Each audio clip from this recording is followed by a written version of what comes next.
What's going on? Hey, what's going on, Charles? How you doing this week? I am doing well. We have a visitor. Hi, John. We have another I thought person with us. I Yes. thought I had Oh, Charles on hold my on. own. And, I oh, gotta Julie fix my came in. audio. Is it usually just the two of you? There we go. Late for the past couple weeks. Yeah, but I've been getting, all the knowledge transfer from Charles to my head, so it's all right. But Yeah, hey, there it's you all go. right. I was gonna say one-on-one time. I can't complain about that. So, fair warning. I decided to do something a little bit different. Streaming live. So, you were streaming live on Cool. YouTube. Oh, Yeah. okay. So, who knows if we will have anybody join us on YouTube. But yeah. So let me see. There we go. I'm not sure why. There we go. Okay. I couldn't see. There we go. It's a little bit different. So Ecamm came out with this new feature Weird. where you can use Zoom to go live and bring other participants in. Cool. So yeah. Hey Julie, good to see you. Saw you jumping in the Okay. community. So Yeah, I was getting everything up and running earlier today. So very good. Oh, are you Very just good. getting set up, features are Julie? very Like, cool.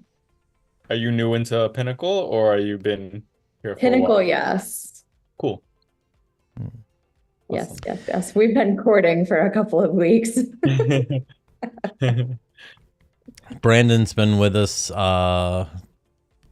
gosh, over a year now. Yeah.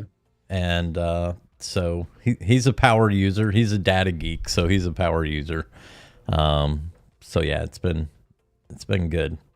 But he's one of our biggest affiliates, actually.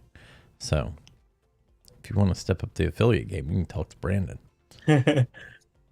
And Charles, I'm helping Kai. She wanted my help, so I know You you finally said, you finally broke down and said, yeah, "Okay, I'll do it." yeah, that's Awesome. fine. I don't mind. So I'm taking a lot of stuff on behalf of her because she's not the most technologically savvy person. So I'm like, you know what, just work on what you're good at, and I'll work on what I'm good at, and you know, she won't be frustrated. Yeah. Yeah. Yeah, Awesome. yeah, Well, Julie, this is your first time here, so this is just yeah. a open Q&A. If you have any questions whatsoever, by all means, speak now or forever hold your peace. Oh, I'll No. speak now for sure. I have some calendar questions because we're Cool. trying, we have a million calendars Mhm. and we know what a couple of them are, but I was shown once before how to double check like what they're linked to, if they're linked to anything. So I want to know if like, how do I figure out if they're linked to our funnel pages or if they're just like some random calendar that was created? Yeah, that's kind of the hard part. There really is no good way to find that out because there's a multitude of different ways that you can implement them. You can implement them directly through the website builder. You may have them linked somewhere out in the world. It's kind of hard to tell. But what you can do is you can look at reporting to see if you've gotten any appointments through that calendar in the past, and try to kind of narrow it down. You're like, okay, this was created 6 months ago and we haven't got a single appointment on it. It probably isn't being used anywhere. But then you could just check your funnels. If you have a custom form, that's another way to see. If you've gotten anything through that custom form that you attach to that calendar. But we can take a look at it. Just go ahead and share your screen.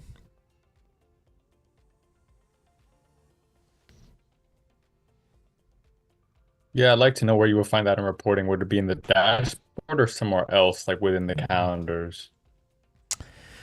So, let's see here. So, which calendars are you most concerned So about? for sure, these two calendars are active. Okay. And this round robin is also active. But a couple of these others, we're not sure if those are active or where they're linked. I think that one of these 15 minutes is linked somewhere, but I'm not sure where. So we're just trying to get rid of anything that we're not using. Gotcha. Let's see here. Like this one down here is a draft, so I think it would be a fair assumption to say that's not being used. And this one, I would say, so I tell you what, let's go to, let's click go back. Underneath where? your universal search. So the go back right above where it says settings. There you go.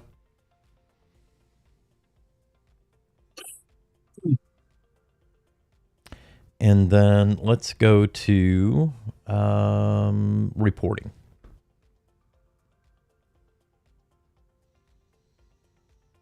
There.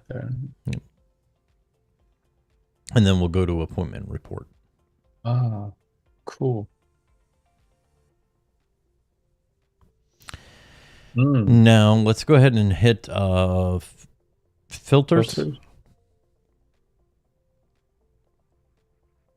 And there's where you can select your calendar. And so you can change the date range on this. And so that way you can say, okay, let's go all the way back to, which it's on April 16th, but like put it for some crazy date last year or something. Like it doesn't really matter because you just want to make sure that you're capturing everything. And so now before you filter it even further, if you go down, like scroll down. You can see right here which calendar on the left hand side. So if you go click where it says the drop down where it says 25 on the left side there. There you go. Go to 50. And so here you can kind of scroll through this. So we know schedule a call, transformative leadership. It looks like those are probably the 3 that you're using. So if you keep going, it's pretty much, you could jump to like page 4 if you wanted to, or looks like for the most part, it's going to be those. Yeah. Okay. So those are your 3 calendars that you're using. Okay. So, and then it's booked by a lead. So that was, okay. So those would be using That's how the, yeah. Okay. Correctamundo. Well, that's super helpful. Yeah. That's actually good to know. Cool.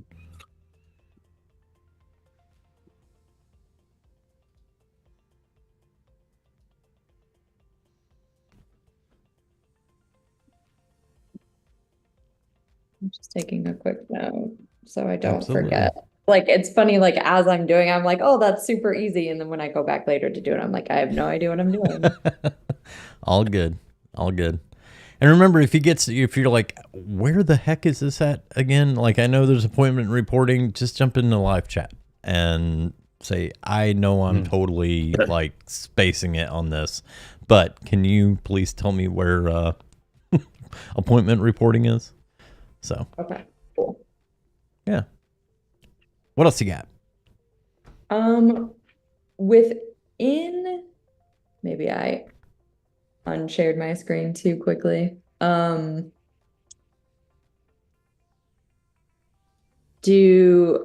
see if Brandon has a question because I want to get like, sure. I'm very slow at navigating, as you can see. So I want to get. You're good.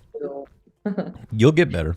You'll get better. Brandon, do you have any questions? Anything you want to bring to the table today? It was just a random one. You know how you could, I created my blog and I have all these different entries and I realized I wanted to share an article with somebody on my blog and I have like 200 or 300 entries.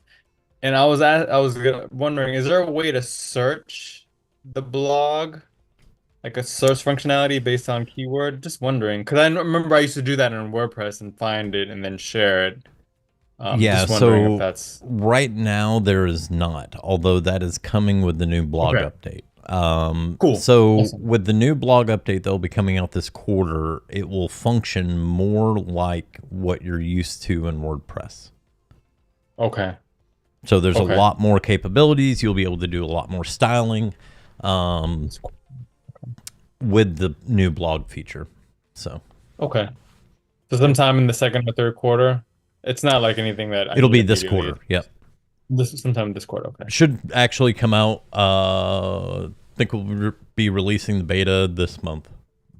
Okay. So stay tuned. It's coming soon. Got it. Got it. Okay. Anything else? You know how right now, from my understanding, you could only integrate with Stripe, PayPal, Authorize.net, and NMI. So just say, Correct. for example, obviously I'm using Stripe. If I were to say, Mhm. you know what, I want to disconnect from Stripe and use Authorize.net, is it going to be a seamless transition where all my payment stuff is going to work, or do I have to like kind of make sure and test each different component where the payment options are at? You know what I'm saying? Like on my website, Yep. add to cart, stuff like that. Is it pretty seamless, or is So it kind of like check and test? it is pretty seamless. And the one thing I will tell you is if I'm pretty sure I posted this. Let me go ahead and share this link.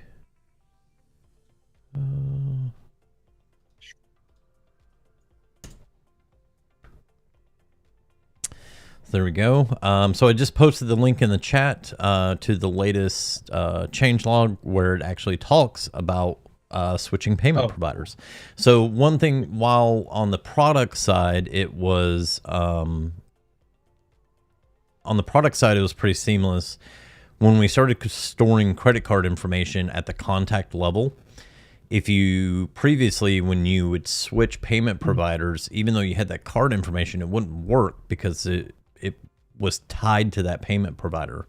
Well, now if you've ever charged a customer in the past and you need to go back and recharge them for another edition, or maybe they had a recurring invoice that was on auto pay and you want to set up a new one, now you can do that with this latest update. Okay, cool.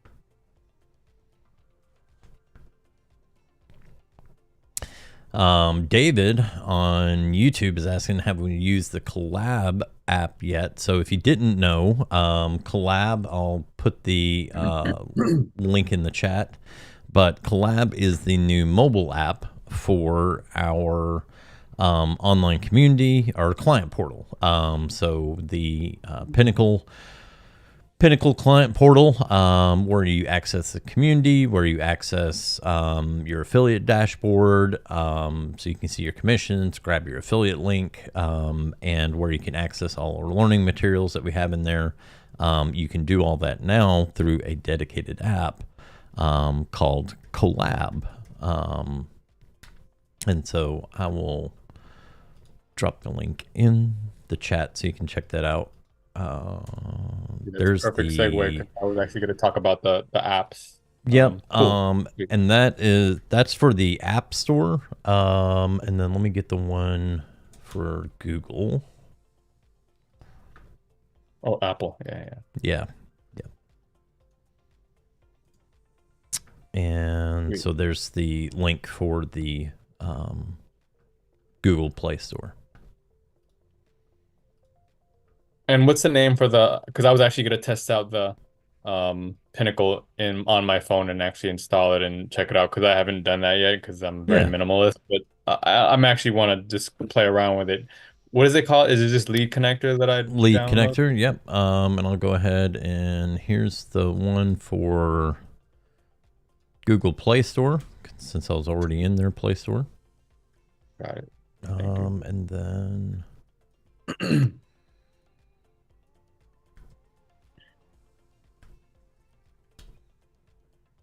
here is the one on the Apple App Store. There you go. Cool. Thank you. I like that I can publish these comments to either YouTube in Zoom or both, so I don't have to like double do it every time. It's kind of nice. So yeah. And you'll just, with the Leak Connector app, you just log in with your regular credentials. You'll have access to where you have access to multiple accounts, and you will be able to flip between them. Okay. So just be aware of that. You may see notifications from other locations as you're an actual user in their location. So just be aware of that. And then if you're not sure what your login or password is, on the Collab app, just put in, if you log in, if you hit the little community button, when you're logged into Pinnacle, it'll log you directly in. Just go to your profile, go to account, and you can see what your login email is, and then you can use secure code login on the mobile app. But it'll be the same email that you've been getting notifications from the community. So whatever email that's coming to, that's your login email. All right.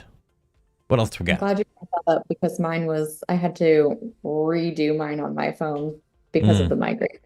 Yeah. But it was weird because like I was still getting notifications, but then when Yeah. I went to open up the app and check, it's like, nope, just kidding. You can't look at this. And I'm like, oh. Yeah. Yeah. What else we got? So I have a question about like with the calendars and linking payments, is it really as easy as I'm gonna share my screen really quick. Super easy. I just want to make sure it's as easy as it seems. Yep. So you basically just pick the calendar, forms and payments, turn this on, put the amount, and then you can do either. You want to make sure that you put a description in there for sure. Okay. So if you want to just go ahead and like put test in there or something, and then go ahead and click save.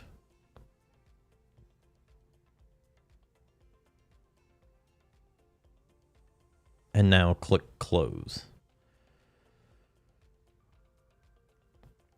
And let's go ahead and grab the link. So go click the 3 dots next to that calendar and share. Yep. Part I know how to do. Okay.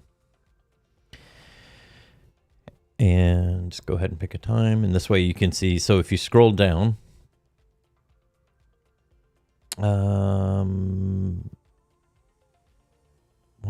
Could it maybe have just taken a second to update? It may. Let's go back into leave that right there, calendar? and let's go back into Calendar. the calendar settings. Oh. So you had it was a different, I think it was the schedule a call with us calendar, the 15-minute calendar.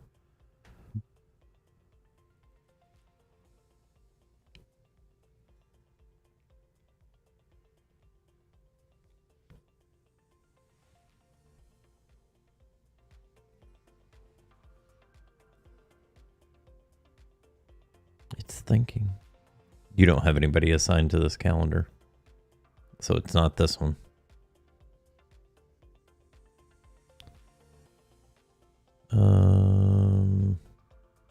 I thought I had pulled up that one because I was like, here. I know it was a 30-minute calendar.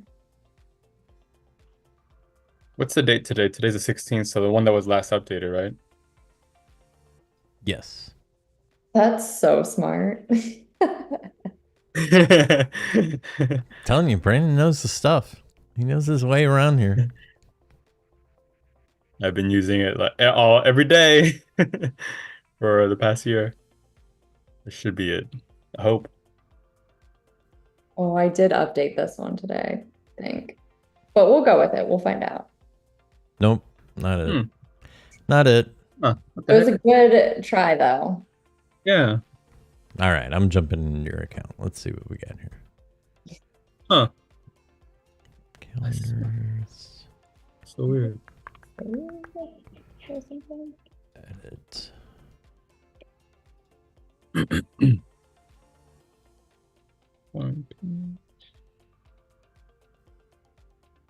Okay, so it's not the transform to the leadership one. Well, I'm messing with that one. Let's see. Yeah, it's to schedule a call with us. Hold on, let me double check. I'm pulling it First up. one.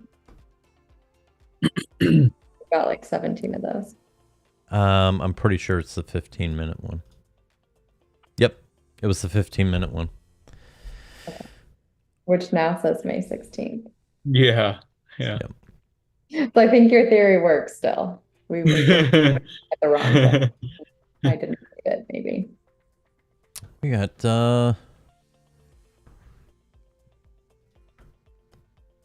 There it is. Woohoo! Okay. Very so you can self-explanatory. see where it says test right there? Yeah. Mhm. Okay. So keep that in mind. Okay. That's all it's going to show. So Yeah, look no, at here. that's We got Mr. Robin Stern in the house. What's Guru. going on, my friend? Yeah. How's it going? Fair warning, you are being live streamed on YouTube right now. So. I saw the notification. There it is. All right. Just wanted to, this is the first time I've done it. So get my jacket on. Get your jacket on. Robin's another great client. He's I've known Robin for quite a while. He's actually south of me in Georgia, and he is all things Google. He is your Google guru. So yeah, that's what. I don't even have to introduce myself. I love that. Thanks so much. There you go. So we were just going over some calendar questions with Julie, and Brandon brought up some questions about the mobile app and the new collab app for the client portal. So we had put those in the chat. They'll be on the live stream in YouTube. So, but what brings you in? I said I was going to come hang out with you guys. Well, there you go. A little bit late. I apologize. Please, forgiveness requested. All good. But we're in the process of trying to automate the entire repair process in my computer store. So I may find out where the holdup is on that and bring some of those questions in the future. But I wasn't prepared. I wasn't prepared with those tonight. But I mean, we're prompting the whole thing from the client notification to the technician, prompting to what we need from him as far as to get the manager to authorize the repair, make sure the pricing is right, the parts are available. So it's beautiful the way we've got it all laid out. I think there's a couple trigger links that need to be adjusted or changed or something, but I think we're almost there. I'm very excited about making that happen. One thing to keep in mind that you may find useful, because you can also document it at the same time, is on the technician side, if photos are ever needed to be sent, anything like that, I would highly advise using a form. Use it for internal purposes. But so two things you could do with that. One, it's going to store all those photos. You'd have to have a hidden field. Okay, you'd have to have a hidden field with the customer's email. Okay, and so that way it associates the two. And then you would just have them put in their remarks, have some common fields in there that you would need to send to the customer, and then they could upload the photos from their phone if they take they could do this on their phone, and they could upload those photos to the form, send it. But the other thing that it does is anytime you attach photos to a form, it automatically gets stored in the contacts documents section. Cool. So it's always tied to that contact. So if you ever need to go back and say, look at a previous photo, or, why a screen was cracked, or, whatever it may be, you would always have that tied to that customer's contact record in documents. So very cool. Well, we're doing the forms for sure. That seemed to be the most obvious way to do it, to prompt them with a form and get them to fill in the fields. And then that data is now, assignable. So that worked out really well so far. And I'm very excited about how it's looking, because then we'll be able to track every dollar on every repair. And, I'm looking at selling. My son already owns like 49% of the business, but when I decide to retire, I would love it to be, a business that's worth like 5 or 10 times what it is now. So we're hoping with the automation, the CRM, some add-ons that we're starting to work with, that will There you definitely. go. Well, we're already increasing our income on it already, so it's been a godsend. So thanks, Charles. Absolutely. Appreciate it. Sir. Yes, sir. All right. Next question. Who's got something? Well, I wanted to add on to what Julie was asking about the calendar. I saw there was a section called partial payments. How does that work? Just I saw the on and off button. You just turn it on and then it does partial payments. It So sets it think up of or do you get to I've pick? got it back up if you want me to pull my screen up, if that would be easier. You can, yeah. There we go. All right. So on the partial payments, so what this allows you to do, let's say that you want to charge a deposit for your service. So let's think of like a massage therapist. They don't want their time slots being taken up by people that don't show, and because it costs them money. So you could set up a deposit amount. Say the service is $50. You could set up a deposit amount of 50% or 25% or whatever. So you can do an amount or a percentage. And so what'll happen is it'll go ahead and it'll charge that deposit when the service is completed. Since we have the payment options right at the contact record, you can just simply go to that contact and charge the remaining amount. Oh, that's interesting. Mm-hmm. And you can also do it through the mobile app. So if you think, like mobile massage therapy, they're doing chair massages, they're going to have that app.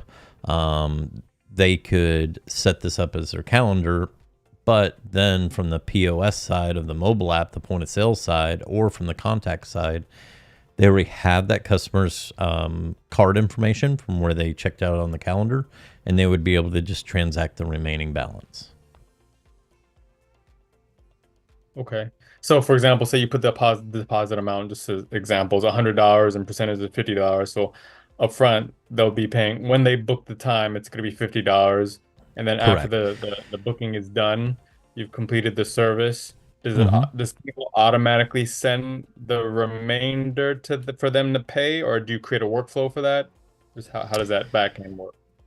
So it would actually show up under payments to where you could Under payments. Mm-hmm.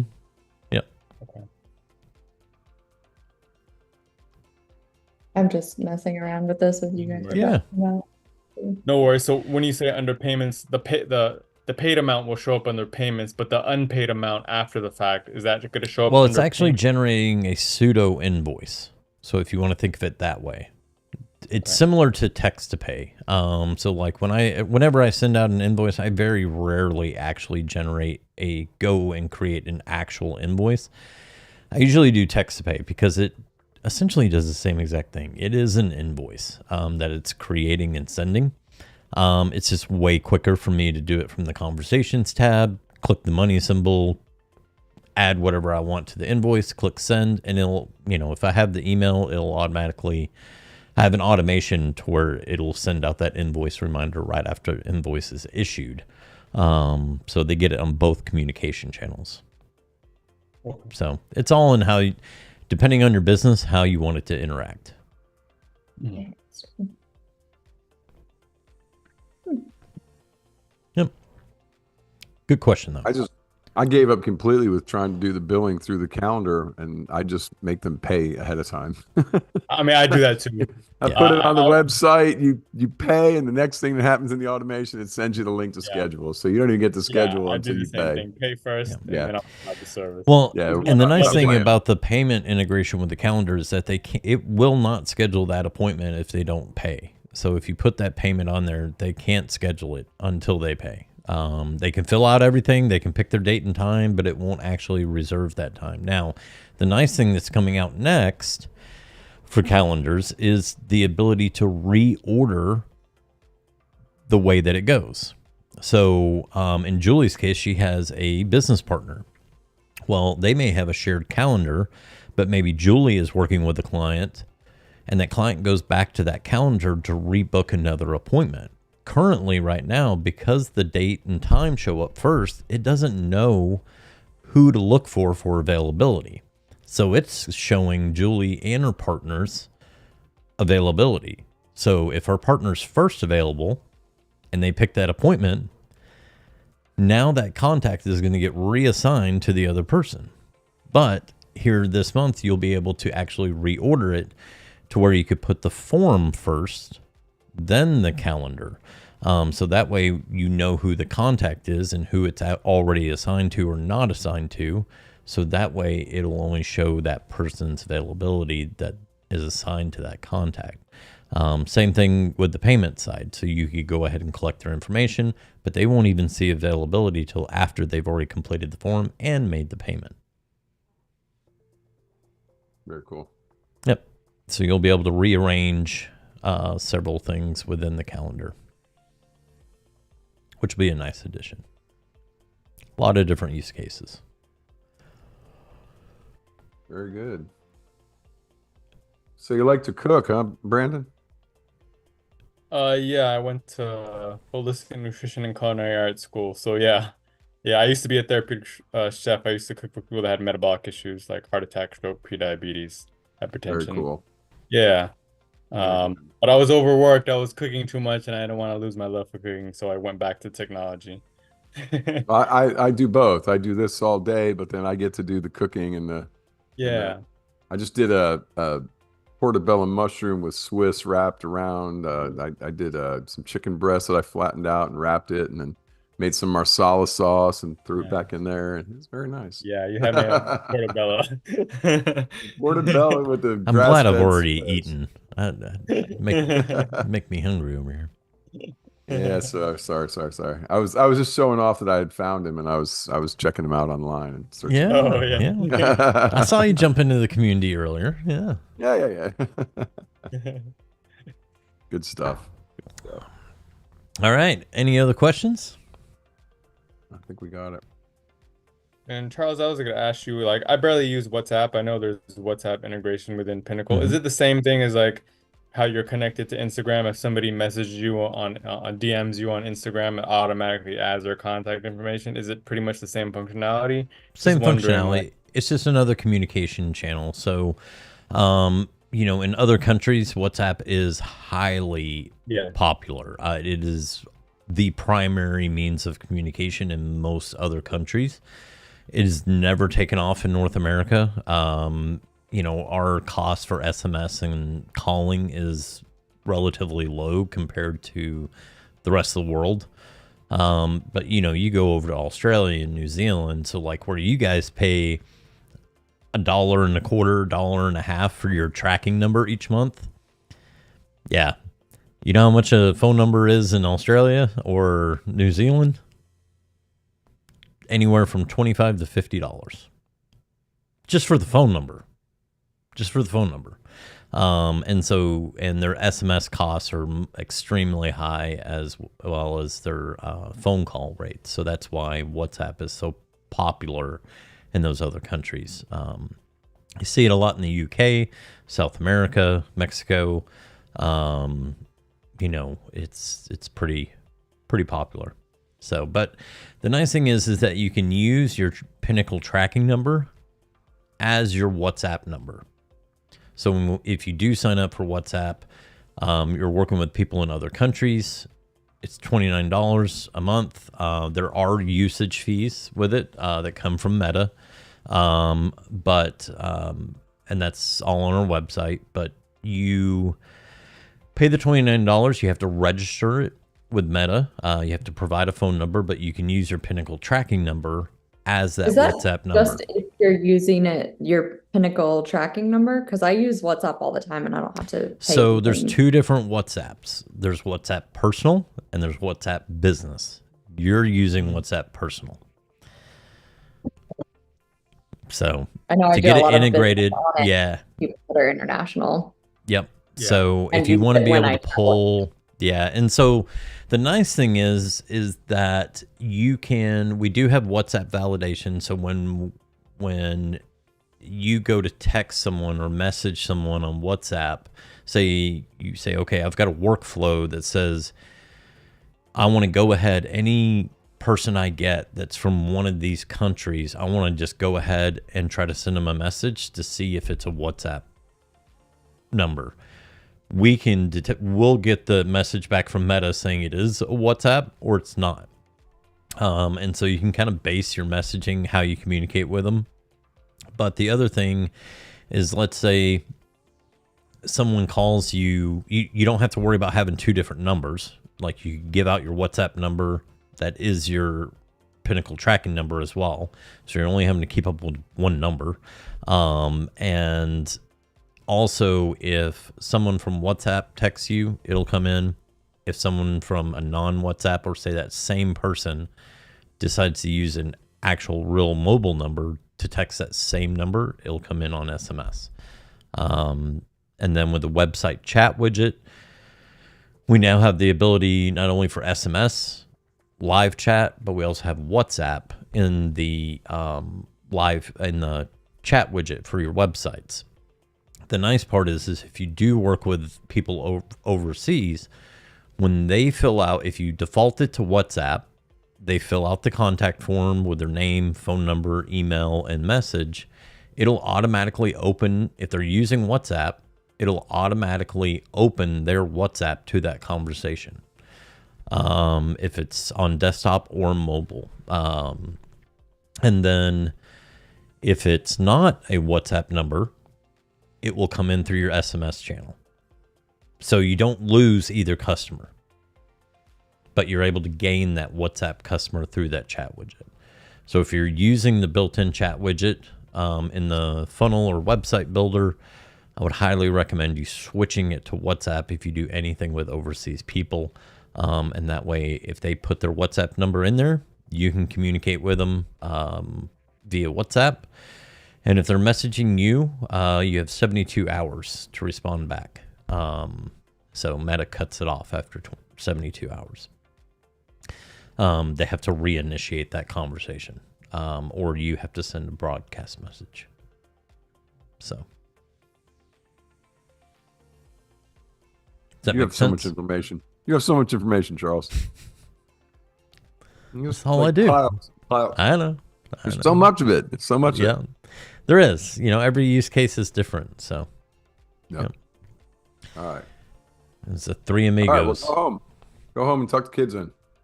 Cheers. Nice meeting you, Brandon. All right, take care. All right, sir. More food stories. Yes, sir. Have a good night. Good to see you, Robin. You too, Charles. Take care. And then there was two. Yeah. No, I'm glad Julie came on, because she asked some questions that were, oh, that's cool. Like, I have more questions on top of what she has, so that's good. I learned some things from her as well. That's cool. Absolutely. Yeah. And I was gonna ask you, for yourself, like, I was working on, adding to my lead scoring, and I was thinking of another thing. I'm not sure if this is possible yet, but if somebody picks up the phone when I'm calling them through Pinnacle, is there a trigger that says they picked up the phone, or not yet? I was trying to search, but I assume no. Let me see here. Hold on. Yeah. Not make phone call, but they actually picked up the phone, and then right. That would be the trigger. Oh, pick up the phone, give them points because they picked up the phone,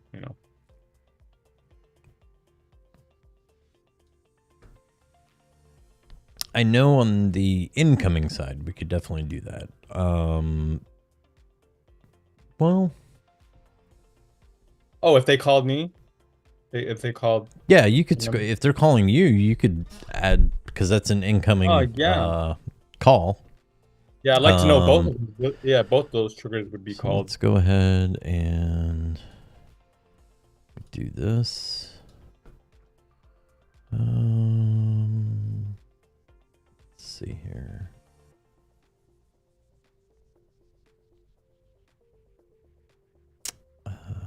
Okay. So on the trigger,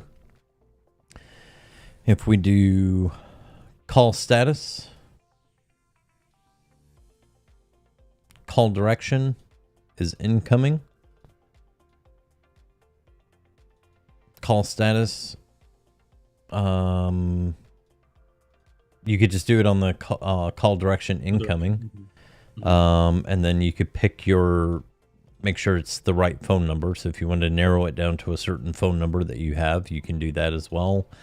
And Okay, but then, in my case, I only have one phone number in the account. Right. But if I wanted to specify, you would yeah. still need to select that one phone number.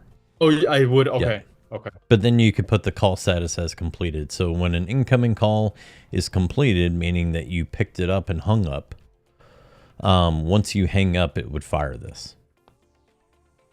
Okay. Okay. Okay. So after the call status completed, I have to choose the other the additional filter would be the phone number itself. Yep. Okay. Yep. That's for the incoming call when somebody calls me. Okay. Yep. But then the other way around, that's not possible. If I called them, it's outgoing. So if you're using the power dialer, Oh. you could. Because in the power dialer, you can disposition the call. So if you start, as part of your workflows, you start putting in a manual call task. So let me see here.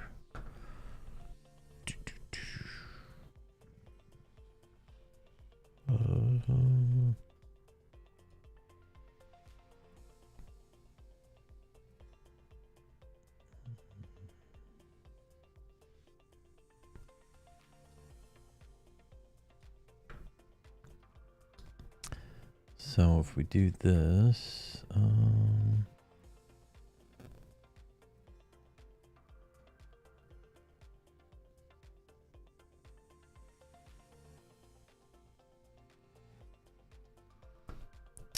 let's do.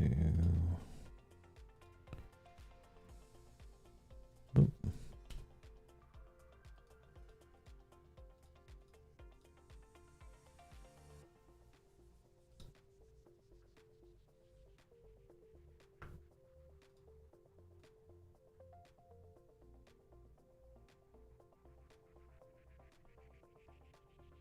So in your automations, take this one here. Let's say you have a workflow going and you want to do a phone call as part of the follow-up. What you'd want to do is a manual action to call. Just stick that in there. And we'll go ahead and publish this and click save. And then I'm going to test this workflow.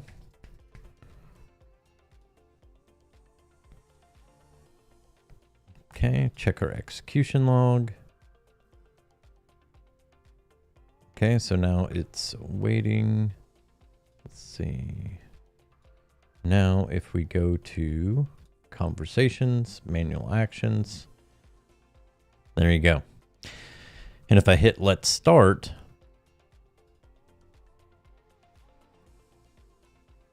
it pulls me straight to that contact, shows that it's dialing,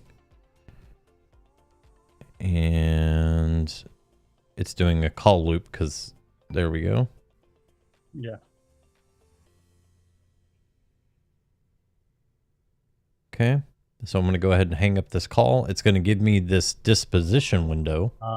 Yes. And this is where I can mark it as completed. Okay. Now, the benefit to that is if we come over here, let's duplicate this.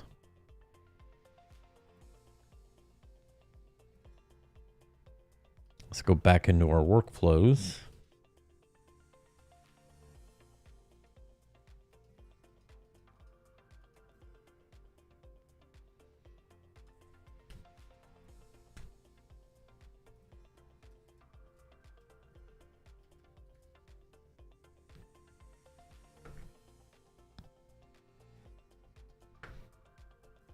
I could have a separate workflow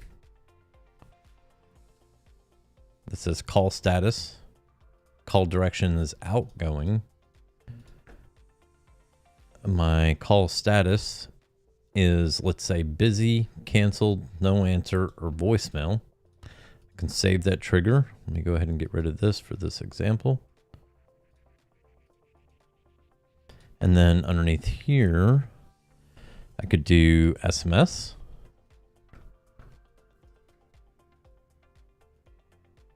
I could do email. I'll just grab a template. And I could do voicemail. And I could upload a recorded voicemail. Let's see here. Thought I had... Yep. Save. And so what happens is when I complete that manual call action, I come in here and I go ahead and disposition the call as either busy, canceled, voicemail, or no answer. The system will automatically send them a text message, send them an email, send them a ringless voicemail while I'm already starting to dial my next person. Man. If I have multiple people in there. So think about how many more calls you could get through doing that. Yes. Yeah. So, for example, this thing here, would I say if I wanted like 10 people on that in that workflow, do I just enroll them into that workflow and then just get going? Yeah, you go to conversations, manual actions, and you hit let's start once you have people in there, and it'll just start going through them one by one. You just want to make sure that you don't start piling a ton of people in there, because it's just going to keep sitting there dialing until you get through that entire list, unless you don't complete the only way to kind of get out of it doing that. So let's say you have 500 numbers in there to call. Okay. Mm-hmm. You make a call. Let's say you make, 50 calls, and after that last one, you're like, okay, I need to take a break. When you get to that disposition screen, you'd have to leave that disposition screen up in order to take a break, or you would have to just exit out of that disposition screen so it doesn't go on to the next one. Got it. Okay. Makes sense? Makes sense. It totally makes sense. Yeah. And my last two questions regarding A2P. So the A2P 10 DLC, I think is what it's called. It's only applied to North America, Canada, and United States, correct? That is changing come September. Oh, okay. Yep. UK's rolling into it as well. Okay, so UK it's their own version, but yes, they're going to be doing their own version of it as well. But right now it's just the US. Or if you're texting from a US number, or you're texting to a US number. So even if you're out of country, so you are UK customers that wanted to be able to text US based cell phones, they had to do A2P as well. Got it. Okay. Makes sense. And then I know I was watching a video. I think it was an example video on your training. They were giving an example of how you need the 147C letter, which has the EIN and all the relevant information. Correct. That makes sense. But if you're not, unless you're a sole prop, yes, if you're a sole prop, then there's no options where you need that 147 letter. Correct. You just follow the steps accordingly. Yeah. Yep. Okay. Got it. Yep. Okay. And if you get stuck, if you're not sure how to answer something, you can jump into chat support. They can help you, and then also you can request a Zoom call with chat support as well. And it seemed like there was like some pre-filled answers too as well when I was watching the video. They give you examples as you're going through the A2P process. We give you examples right there as you're filling it all out. And you just kind of personalize, put in your own phone number. You use your Pinnacle phone number in every place that you're using examples. So yeah. But the big thing is have your terms and conditions, your privacy notice. They have to opt into your terms, and you have to have 2 checkboxes on any form that asks for a phone number, 1 agreeing to your terms and conditions, and 1 giving consent to SMS messages. It's 2 checkboxes. Okay. Yep. Huh. I thought in the examples I saw just 1 checkbox with. It was. So that's the thing about A2P. It's constantly changing. They're updating guidelines. Yep. Now they want 2 checkboxes, 1 for terms, 1 for agreement to SMS. You know, it's politics and government. You know, they're not going to make anything easy. So. Okay. Yeah. Okay. All right. Good to know. So I'm assuming that video I was watching is probably now outdated. I was watching it like a little. 2 or 3 days ago. Yeah, that's about the only thing that's really changed is the 2 check boxes. But yeah, if you have any issues or questions about it, jump in chat support. You can let them know that you need help registering in A2P, and you need to set up a Zoom call, and they'll help you out, 100%. Because that's one thing that we generally do. Like when we onboard new clients, we do all that behind the scenes. We collect all the information, and then we actually go get their A2P verified after our onboarding call, before their training call. So, yep. And then say, for example, that company grows and they add another staff member, and they obviously they would probably add a new phone number. So then they have to go to the A2P. Nope. A2P is to the location. Okay. Yep. Oh, okay. So if you have multiple phone numbers within, if you have multiple phone numbers, they can all fall under that A2P, unless you're a sole proprietor. If you're a sole proprietor, you can only have one phone number.